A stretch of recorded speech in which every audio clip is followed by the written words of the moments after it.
think that's it. I think I'm live. I do. Now we'll just see if anyone wants to watch me live.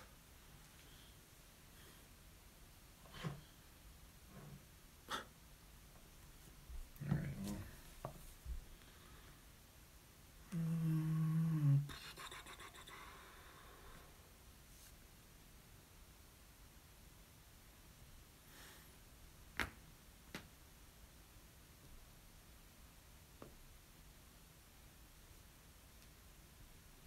1, 2, 3, 4, 5, 6, 7, 8, 9, 10, 11. 11. Okay, I'm in frame. What's up, YouTube? I'm trying something a little bit different today. I am recording me recording Jason Bytes back live. I don't know why. I'm just doing it. So it's going to be boring. If you guys, what's up, guys? Tim, Brian, Soren, what up?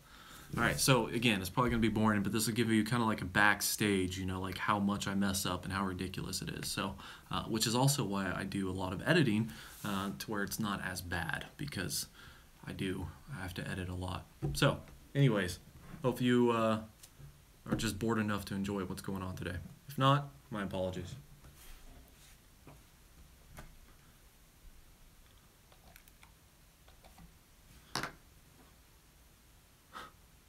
Yeah, unedited.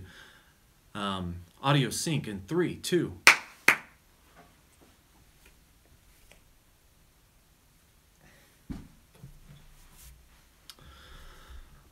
What's up, YouTube? Jason here with Bite My Bits, and this is episode number 5 of Jason Bites Back, and a series of which I answer previous questions from the last month and try to have a little bit of a discussion with the community. In today's video, I'm going to start off with questions from the last video first, and then I'll dive a little bit deeper into the channel and answer some other community questions on other videos. So to get things started off, I have a question from Randy Scribner. He asked, have you ever messed with Myth TV? Well, Randy, I have actually never even wanted to mess with Myth TV. As far as I know, Myth TV is just a DVR system, something that you can record live TV with. And before I dove into the Plex DVR system that they had, where they had live TV and the DVR recording, I never even, had anything like that set up. And now that Plex has that DVR and Plex has that live TV thing set up, I don't see me ever needing to dive into something like Myth TV. Second question from David Beeler. Do you use the Amazon Echo with Plex? David, here's the thing with the Amazon Echo, and I've already made some, adjustments to the whole like Xbox Live always listening to me, but the Amazon Echo, I just don't like the idea of it always listening to everything you say. Furthermore, it can be activated, it seems like, from anybody. I'll give you a primary example. South Park just had a episode where they kept activating, the Amazon Echo and adding things like, fuzzy nutsacks to people's shopping list. Or there's videos online showing parrots ordering things, like birds ordering things from Amazon. So you combine that with it always listening, anyone can order. It's just, I'm not saying I'm a conspiracy theorist here, or I think the NSA has any interest in what I'm doing inside my home. It's just a comfort thing for me. I just don't feel like doing that. You guys think I should do it? Think I should toy with people's Amazon Echoes? Yes? No? Fuzzy nutsacks? Okay. Do it? Yes? Do it. All right. Another example. Hey Alexa, add fuzzy nutsacks to my shopping cart.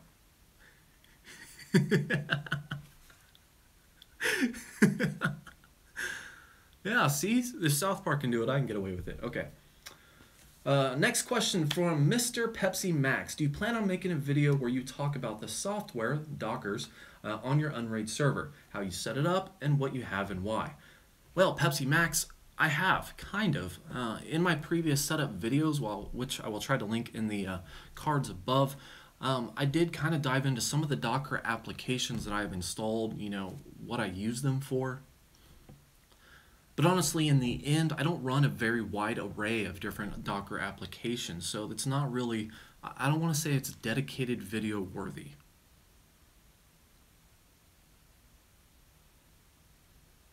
Oh, you can change it from Alexa? I didn't know that. That's cool. Huh. So you can like say, "Hey Bob," or "Hey Philip." I didn't know you could do that. That would actually be one day shipping on Fuzzy Nutsacks.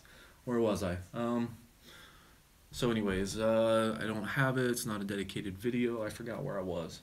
You guys are distracting me. Maybe this isn't a good idea.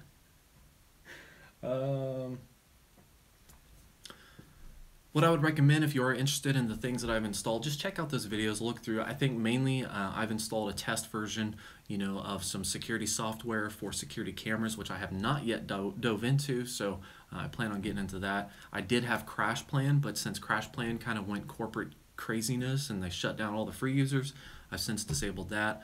I did use Cups, it's like a print server, some other things, but I would just watch that video to kind of give an idea. And maybe in the future, if I start installing some Docker applications that are completely useful and for whatever reason, might make a dedicated video to that.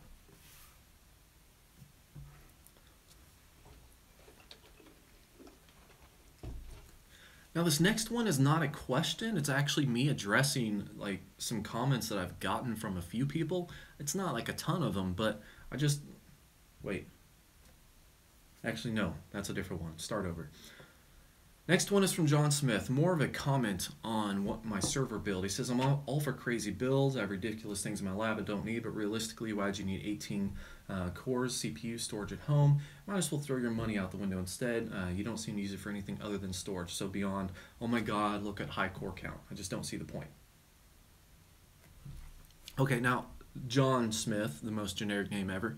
I just want to say, you did not get the point of that video. Really what it boils down to is you build these types of servers or whatever, it's your hobby, you're passionate about it. Ask a car guy. It's like, why do you need a car that can go, 12 or 11 seconds down the quarter mile or 10 or 9 or whatever? It's one of those things is that if you're passionate about something, you want to build something that's, more powerful or offers you more features than you need, and if you build that, you're going to enjoy it, you're going to have fun doing it, and you're going to have fun not only building it but then using it, and it gives you the room to expand in the future. So although I don't really use my server to its fullest potential now, who knows what I'm going to get into in the future. And if you're someone who just doesn't understand why anybody would want to do that beyond the point of saying, OMG, look at my cores, then it's just probably not your passion. I'm sure you have something in your life where that is your passion and you buy more than you need. Next one from Tanner Copland. What file type, MKV, MP4, or AVI, and why? Tanner, this is kind of a complicated question, but not really. I can say, first of all, AVI is outdated. Don't use it. It's not worth it. I think you can get higher resolution, but usually it's like HD.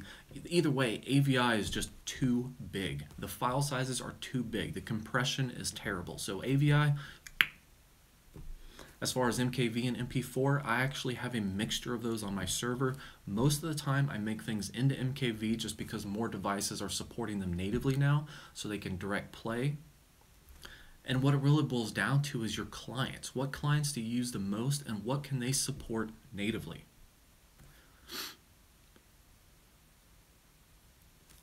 Yeah, MKV, exactly. Roku, natively. Natively is where it's at.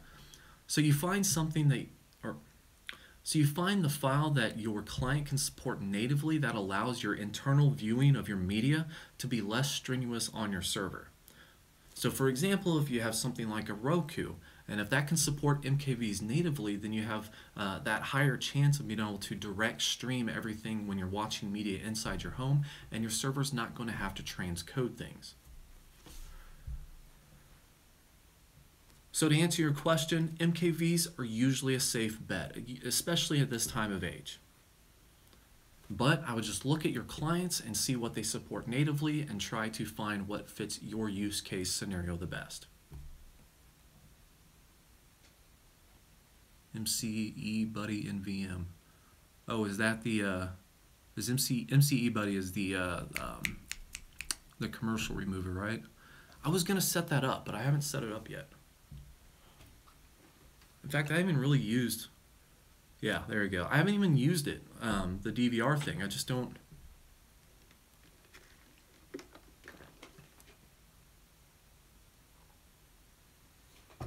Move the camera. Okay, if that's what you want, I'll do this. Right out of frame. How's that? Is that better? It's about as far on or straight on as I can get without it being in front of the camera. Okay, next one. Next question is from Rob Fern.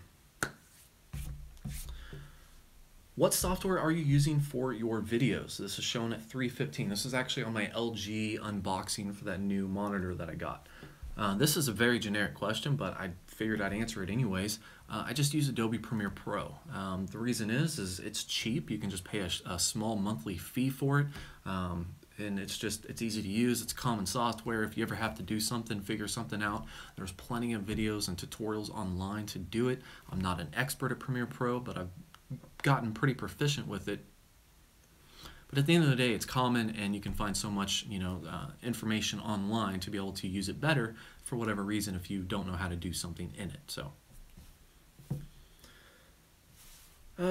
next question is from RMD80 Gaming. Hey Jason, how do you convert your DVD/Blu-rays into a good quality file for Plex? Keep up the good work. I'll try. I should have thought about that. Okay. This varies, but most of the time it's a combination of two different. Try that again.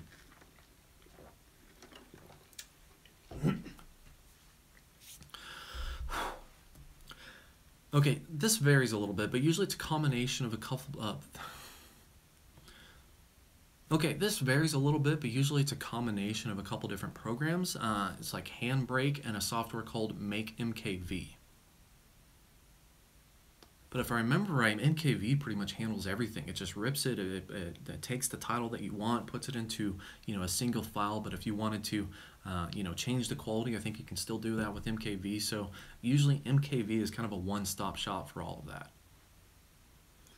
But I do know there are plenty of programs out there that allows you to, rip, convert, and put them in different containers, all that stuff, but that's just kind of what I use.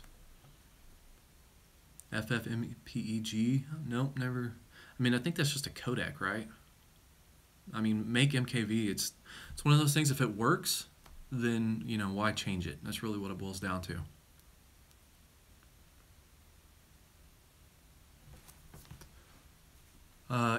ECNI, yeah, Handbrake is kind of one of those things that it's all about your settings, Okay, next question. This is the one that I wanted to talk about. Okay, so this is less of a question and more of a comment that I've gotten a couple times. Literally like maybe 2 or 3 times. From William, it says, you seem like a nice guy, you have some good information, it's hard to take you seriously when you act like a clown. If I want entertainment, I will get that. Here, I just want information, and then subscribe if you have something I want more than once. And William, and to those others out there who actually have made the same comment of, stop being funny, just give me the information or whatever. Honestly, you can leave. And that's really what it boils down to, is that I've been working on this channel for years now. It's been, I think, 3 years. And I've been slowly coming out of my shell and getting more and more comfortable in front of the camera. In fact, in today's video, this is the first time doing it. I'm doing live streaming, and I haven't been comfortable enough to live stream like ever. So it really boils down to this. I'm coming out of my shell. I'm a goofy person, kind of weird. You can either love that or you can hate that. Either way, it doesn't matter to me. Because I make a channel that is my mentality, it's my personality. This is the way I like to make videos, record videos. If you don't like it, bye, Felicia. Should I do the bye, Felicia? Yeah. And also, just giving information in a video is boring. That's not how you gain subscribers. Yeah, you might be able to get entertainment from multiple other sources out there. That's fine. But do you want to watch a boring video all the time from somebody? No, that's how you lose subscribers.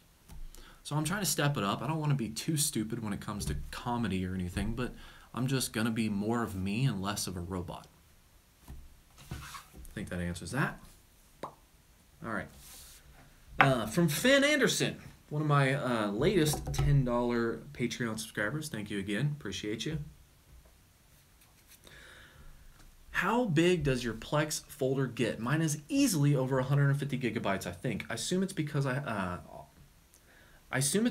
off I have on does live timeline. Wow, that is a sentence for sure. I'm going to try this again. I'm just going to read part of it. How big does your Plex folder get? Mine is easily 150 gigabytes, I think. I assume it's because of the timeline, thumbnails, etc. Also, dual Xeon being bottlenecks for the speed they run at? Question mark? Well, Finn, I looked at I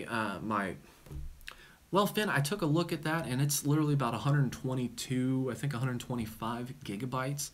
And yes, you're absolutely right. That is all about the timeline scrubbing thumbnails that it generates in the server.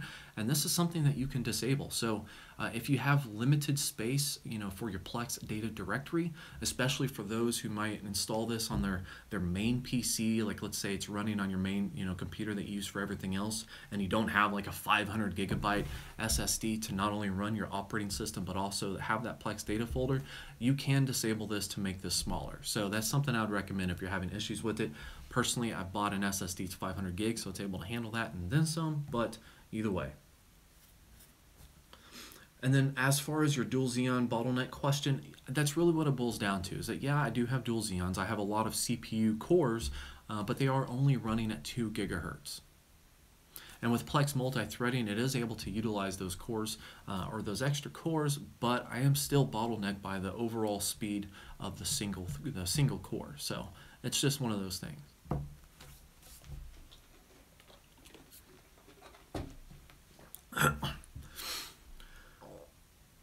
My next server, I do plan on hopefully getting something that has possibly less cores, but more speed per core. Maybe, I don't know. It's probably a year or two down the line, but something I'm going to look at. Whatever your other interests besides Plex? I mean, I like to shoot guns. Does that count? I like to shoot guns, ride an ATV. That's actually how I effed up my arm, because I was playing in the river drunk, shooting guns that day and riding ATVs around. So I'm not a huge outdoorsman, but every time I do go outdoor, I hurt myself. So yeah. Also, I've really gotten into the whole what guns? AR-15 Smith & Wesson M&P 2. It's pretty awesome, actually. I love shooting that gun. What was I gonna say? Oh, I'm really getting into cameras. I'm really loving the camera thing. Like, it's just creating things. It's been really interesting. Also, surveillance server, pfSense router firewall. I want a pfSense router, but I can't say much, but I got something that's in the works right now for some security thing for home networking. So I can't wait to talk about that or make a video about that. So anyways, Finn Anderson just answered your question. Next question, me Mad Max. He said, probably shouldn't let those SSDs flop around like that, as the SSD case itself is indeed made out of metal and could short something out. I lost a motherboard yesterday doing the same exact thing you're doing. Mad Max, I 100% agree. In fact, that is the most cringy thing that I notice every time I look inside my server. It's embarrassing, and I recognize that, but it is what it is. And really what it boils down to is that here's why. Okay, I could have like put them in a certain area, and attached them to a piece of metal or whatever. But the SanDisk SSDs that I had before were running like super hot. I mean, we're talking like 65, 70 C and barely being used. So what I ended up having to do was basically like prop them in there in like a really ghetto fashion in order to get, So what I had to do was basically prop them in there in kind of a ghetto fashion in order to get the most wind flow on them, or the airflow, wind flow, fucking retard. So what I had to do was basically prop them in there in kind of a ghetto fashion in order to get the most airflow out of the fans to try to keep them as cool as possible. From what I can tell, those SanDisk that I were using before just run hot. Now I have Samsung SSDs in there, and they run considerably cooler than what the SanDisk did. So I've been actually monitoring this and thinking that I'm going to tie them down and make them a little bit better. But honestly, it really comes down to it works. It's not shorting anything out. I don't move the server, so I don't have any reason. And I think ultimately keeping those SSDs running cooler and not tying them down and having it to where their temperatures are going to go higher could potentially allow them to last longer. So I think I'm just going to keep it as it is for right now. However, if I do have to get into the server later on and I have to get in and kind of change things around, I might look at a different solution. But I agree, you're right, it's a terrible setup, and do as I say, not as I do, which is don't do that.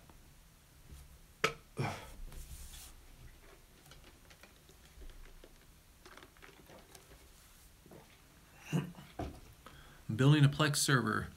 Video over 6950 versus 19. You know, I'd love to do videos like that, but I just can't. I can't buy all those CPUs, and since I haven't really done a lot of computer part reviews, I don't get that shit for free. I couldn't see that before it was gone. Maybe I can pull that back up. No, okay, I can't. Oh, there it is. SanDisk seem to use about 1.5 amps per hour, but Samsung are only about 1 amp. So why is that? Why do SanDisk use half an amp more? That's kind of weird. But they do run like really hot, like compared to my Samsung drive. So it's weird. Next question is from Plex and Brown. I like your name, sir. Or ma'am. Whatever. Curious, did you notice videos stuttering before the SSD failed, whether it was 480 or 1080? Well, Mr. Plex and Brown, no, but yes. Basically what happened up until like I end up having to... Basically what happened up until I had to kind of patch it up to get it working again is that it wasn't stuttering per se. And instead I was getting launch errors. Like when I try to play a video, it would pop up and say, you know, Plex could not find the codec to play this video.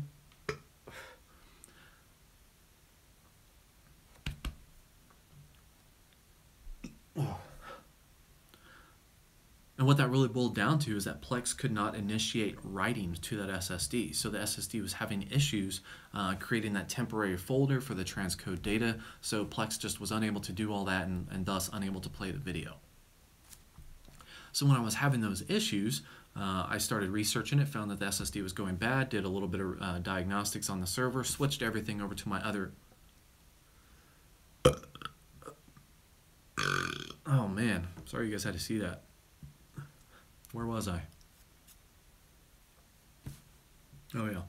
So when all that started happening, I did a little bit of research, found that it was a potential SSD failure, switched everything over to the other SSD, which was also my cache drive, and everything got back up and working. And that is where essentially I had to go online and buy another SSD, which I just said screw it, and I bought 2 SSDs because pretty much the SanDisk SSD that I had failed, and I didn't want to have to deal with that on my cache drive, so that's where that video came from. Okay. Oh, was that all I had? Shit. Okay, well that's all I have. That was all 11 of them. Do I have any good questions from the community? What CPU do you recommend for a Plex server NAS? From the live chat, it says, what CPU do you recommend for a Plex server or NAS? Honestly, I want to recommend a Ryzen CPU, but I haven't tested it. They have been proven in the reviews to have some fantastic workload features or workload performance, so I feel like it would be a great server. I don't know for sure, but I should try that. I should just buy a Plex or a Ryzen CPU.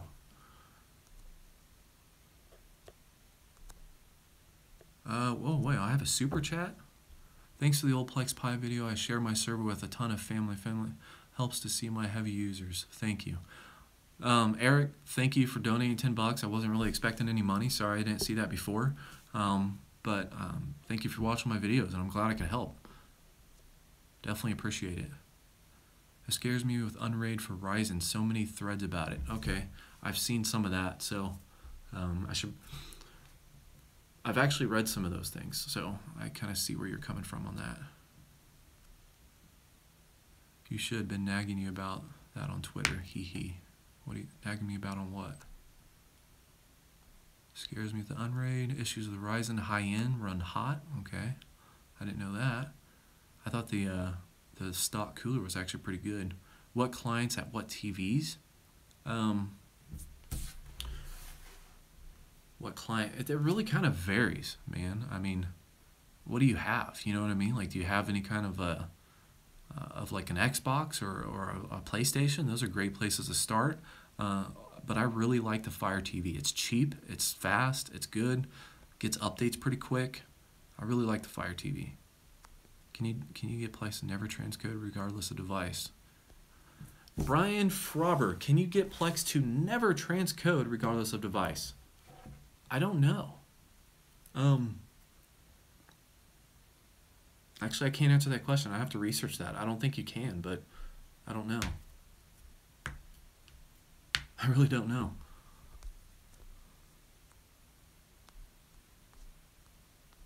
Also looking at clustering. I'm trying to scroll through these things, but how many streams are you going to have? I think I maxed out at 11, but it was kind of a half-assed test, so.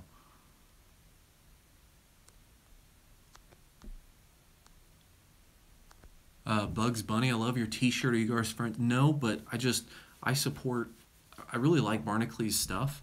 I like his personality, I think, more than his videos, but I just support what he does, so I've never, past Twitter, never even had a conversation with him. Using an external okay, Teddy Funk, what's your take on running a Plex server on a Raspberry Pi and using an external USB drive? That's a good question, and if you want to do that, it would almost be like a Kodi setup. That's where basically you're not doing a transcoding, you're just doing direct play. And from what I've seen online, it's able to handle direct play pretty well, but if you ever need that server to do any kind of transcoding, you're not going to get anything from it. So the Raspberry Pi is good as far as being able to, get that going and running for you, but it's not really going to be able to do much transcoding, if at all. In fact, I don't even know if it supports transcoding. So it's a good option for direct play. That'd be more like a basic media server if you have like one client in mind in your house. So definitely an option, but kind of limited. Anything else before I wrap this up?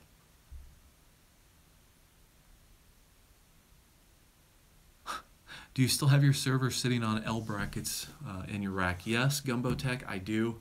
No, I've not made the investment to buy proper racking stuff. If it ain't broke, don't fix it, man. And as far as doing something with Linus is on a whole nother level for me. I would have to have 1 million subscribers before Linus even recognized who I was, let alone have a collab with him. I really doubt that'll ever happen. I'm just being honest. Roku can handle Fileplex transcode. My cousin uses Roku that I set him up with. It's pretty easy. I don't really use it personally, though. Developing custom channels for Plex? No, I don't have any. No. The no transcode is actually a great option I would like to. Is there any way to actually have the developers of Plex to add the recent auto feature integrated user interface display in a home screen? Add the genre to recent releases auto feature. I don't know. Fire TV doesn't support MKV. What? It doesn't? Are you sure? I thought it did. I swear, I could have swore that it supported MKV direct play. Maybe I'm wrong, but that's something I'd have to test out.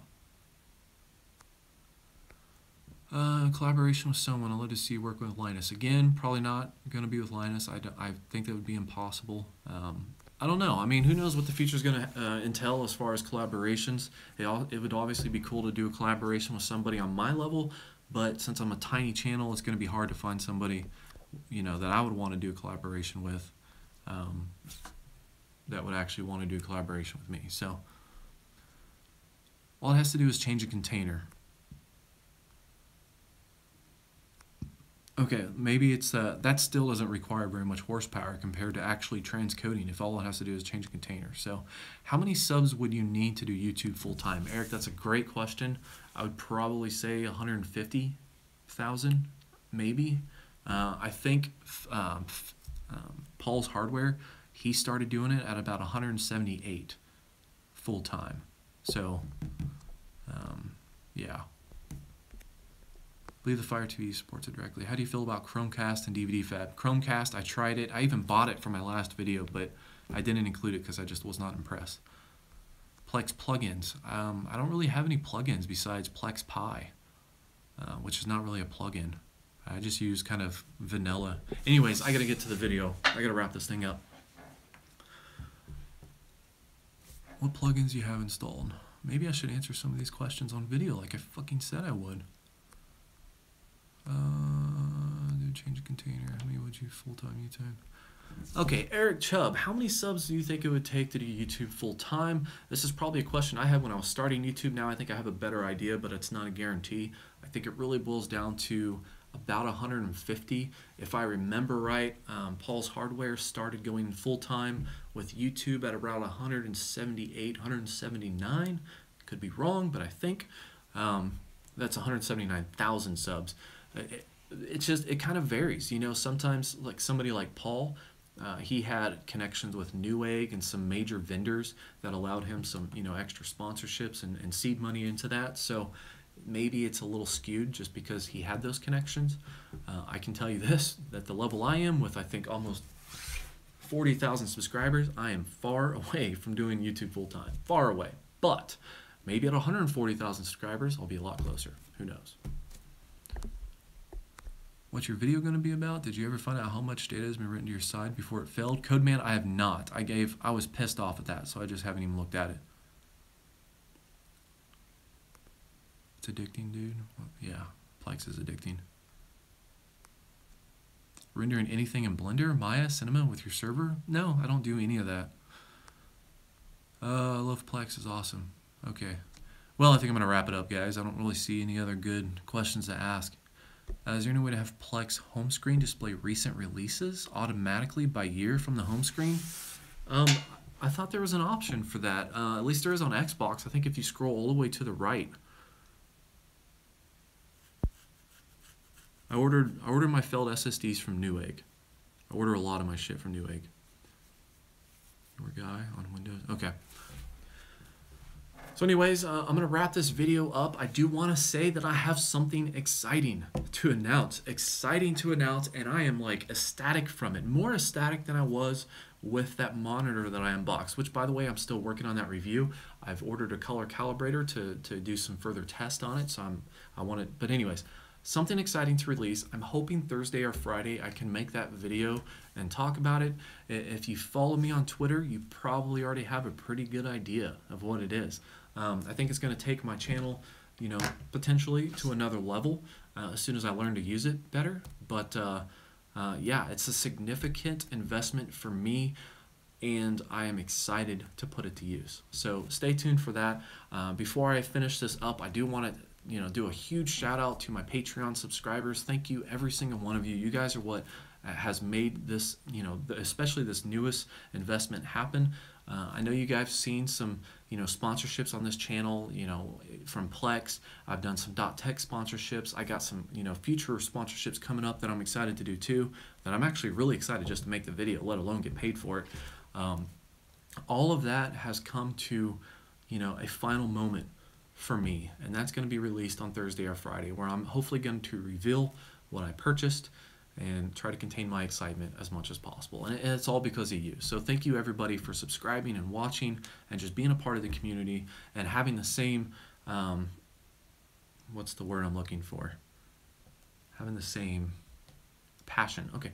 And having the same passions that I do and being able to just interact with, you know, my videos like you do. So thank you everybody. As always, in the previous Jason Bites Back videos, I'm going to list, you know, either all or my top Patreon subscribers. So I appreciate every single one of you guys. Again, like and subscribe below. If you love this video, make sure to subscribe. If you like it, of course, just like it. Let me try that again. But anyways, thank you for watching this video. Like and subscribe below. If you love this video, definitely subscribe. Appreciate every single one of you, and have a good night. And cut. That's it. Boom. Done. What do you guys think about that? What do you guys, do you like this live stream, this raw, unedited, you know, me being just ridiculous thing? I mean, or is this kind of a waste of time? 35 minutes. Holy shit. I should stop this. Stop. 35 minutes. Yes, awesome. Better than football? I don't know about that. I hate football, though, so maybe it is. Yes, Hulu HD. I was filming Jason Bites Back. Waste of time, Jens, I know. It was pretty bad. I was recording Jason's Bite Back, which I'm going to edit probably now. I have to run to the store to get some deodorant, but maybe when I get back, I'm going to start editing this and hopefully get it up tonight. Teddy Funk, good job. Thank you. Thanks, Jay. Love your vids. Keep them coming. I'm working on it, man. I can't wait to release what I bought. If you guys follow me on Twitter, you know what I bought, but it is a significant investment for this channel. Definitely not only a big tax write-off, but I am super stoked. It's going to take me potentially to another level, so I can't wait to talk about that. Have you used PlayOn with Plex? I've never even heard of PlayOn. See more Unraid stuff. Master Owner, comment on Jason Bites Back what kind of Unraid stuff you want. I don't know. I haven't really thought about it. Honestly, it boils down to, when it comes to Unraid, a lot of shit I just reference, like Space Invader 1 videos, because I don't shit about Linux, you know? What are you planning on using for home security cameras? Ecne, that's actually why I haven't done security cameras yet, because I don't know. Like, I'm trying to find something that I can use outside where I can capture license plates, because I see all these videos where they're just like, oh, you know, they stole this from us, but we can't see shit, you know? So I want a camera that can capture actual usable, like, stuff, but still be, you know, not super expensive. So I don't know. That's my biggest thing, is I haven't found the right camera to start that yet. Is really what it is. More Plex videos. Your guy. I do as many Plex videos as I can. It was your vid that got me through Plex 40 with Plex. Thanks. Hey, I'm glad I could help. Do you use live Plex daily? I honestly don't use live Plex that much at all. I just don't. I don't watch as many TVs or as much TV as I wish, because usually if I'm not working, like at my regular job, I am doing YouTube videos, and if I'm not doing YouTube videos, I'm doing wedding videos. And that's all going to come to a head when you guys see what I bought for the channel. You guys are going to shit yourselves probably. I know I shit myself when I placed the order. So I've been working my ass off trying to work to an ultimate goal of buying what I just bought. So yeah, I'm basically working my ass off. Thoughts on MB? Honestly, Matt, I used MB for my testing and transcoding. I haven't used it past that because I'm so involved with Plex, like as far as the software goes. I don't see any reason yet to move it into MB, so I don't see any reason to dive into it just yet. But I do plan on some MB videos to do some testing, just because I am curious. I'll let you know what I find. I know that people in the industry. I like Unraid using current server. Can I remix Plex from, I don't know, from disk C to disk D? Can I remove Plex from disk C to disk D? Again, if you're talking about your Plex data folder, just move that from C to D, and then go into your Plex server and change where your data is being held, like your Plex data folder. That's really easy to do. Seriously, it's copy, paste, boom. Regular job. I'm a manager at my cousin's property management company. I basically do all the tech shit and just deal with like business shit, like taxes, payroll, shit like that that he doesn't want to deal with. So I'm a desk jockey. I don't do any manual labor, just sit on the computer all day. Jason, is the new thing you get so you can show off your car more? No. Well, I guess it could be. Finn, whatever. Shut up, dude. You follow me on Twitter. I know you know what I bought, so don't act like you don't know my mistake. Can't wait to see what you bought. It's going to be awesome. Have you thought about recovering have you thought doing a recover how-to as if your server crashes? No, because my server really hasn't lost any data yet. I don't want to try it. I had Plex. Oh, wait to see if there's any super chats.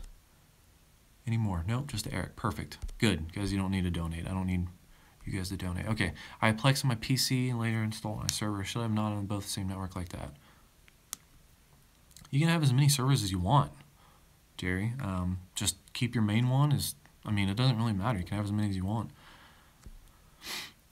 Have you ever noticed MB groups, the home screen section tag recently?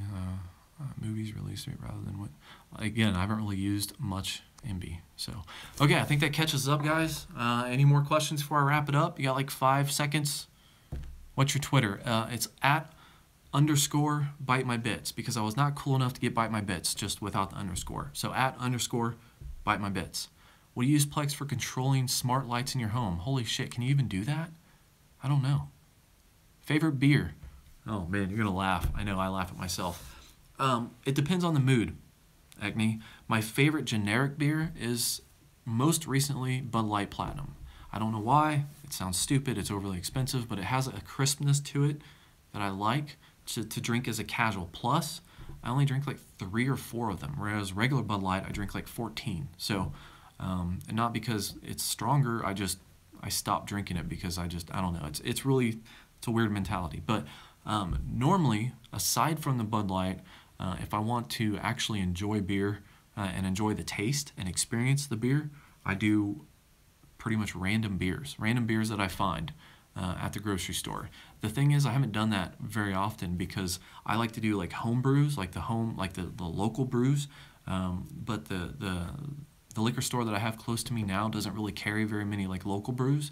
Whereas my old house that I lived at, right around the corner, there was a liquor store, had a whole section dedicated to unique local beers. And I used to go through and taste test like 4 or 5 of those a night.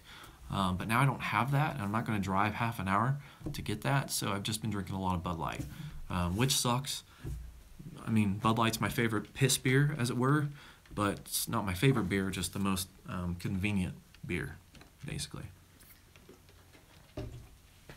Is that it? Any more?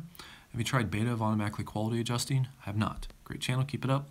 Mucho gracias, señor. All right, guys. That's it. I can't believe I have 63 people watching. Thank you for watching, guys. I'm probably going to unlist this video, so appreciate you guys. I don't know how to end it. I don't do live streams, but guys, have a good day. Thank you for watching. Greetings from Spain. Hell yes. What time is it in Spain? Anyone know Plex will come out version decodes? Anyways, later guys. Thanks for watching. Peace.